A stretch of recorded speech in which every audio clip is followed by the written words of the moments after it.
dugsiga hoose dhexe sare Sheikh Ibrahim oo kamid ah dugsiyada dawliga ee ka jira gobolka Togdheer isla markaasna lagu tiriyo kuwa ugu ardayda badan Jamhuuriyadda Soomaaliland ayaa ku guuleystay tartan aqooneed dhexmaray dugsigaasi iyo dugsiga Faarax Omar ee magaalada Hargeysa. Tartan aqooneedkan oo ahaa mid ay ka soo qayb galeen mas'uuliyiin ka socday wasaaradda waxbarashada gobolka Togdheer oo horkacayo gudoomiyaha waxbarashada gobolka Togdheer Cabdi Axmed Siciid, maamulayaasha dugsiyada Sheikh Bashiir, Sheikh Cismaan Nuur iyo marti sharaf kale oo badan. tartan aqooneedkan u dhaxeeya labada dugsi ee Sheikh Ibrahim iyo Faarax Omar ayaa sidoo kale ay wehelisay isbarasho dhexmareysay labada arday ee ka kala socotay labada dugsi, waxaana tartan aqooneedkan oo ka dhacay hoolka shirarka ee jaamacadda Burco ahaa mid si heer sare ah loo soo agaasimay. gudoomiyaha waxbarashada ee gobolka Togdheer Cabdi Axmed Siciid oo munaasabadaasi furay ayaa sheegay inuu ku faraxsan yahay inuu arko ardayda reer Soomaaliland oo maanta hal gobol ku tartamaysa wixii ay barteen, isagoo sheegay in loo baahan yahay inay ardayda reer Soomaaliland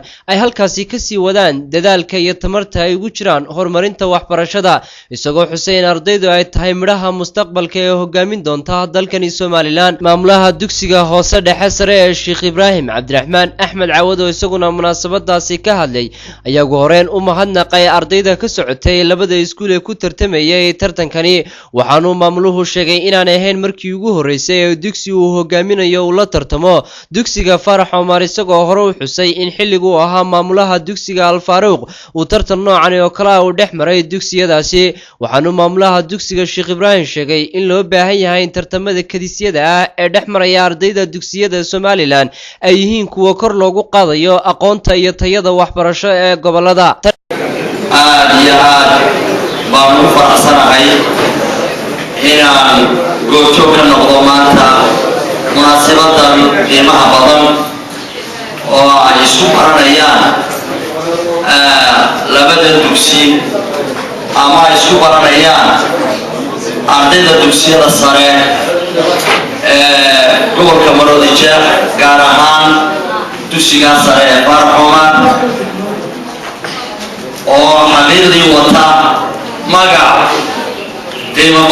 tartankani dhexmarayay dugsiyada Sheikh Ibrahim Burco iyo Faarax Omar ayaa ahaa mid lagu tartamayay 8 maado ee lagu dhigay fasalka afraad ee sayniska, waxaana ugu dambeyntii tartankani oo ay dhexdhexaadinayeen macallimiinta jaamacadda Burco ay guushu ku raacday 20 dhibcood dugsiga Sheikh Ibrahim Burco, waxaanu tartankani ka mid noqonayaa tartamo istaba joog ah oo dhawaanahanba dhexmarayay dugsiyada sare ee gobolada Soomaaliland. Maxamed Caawad Maxamed, telefishinka caalamiga ee Somali Channel.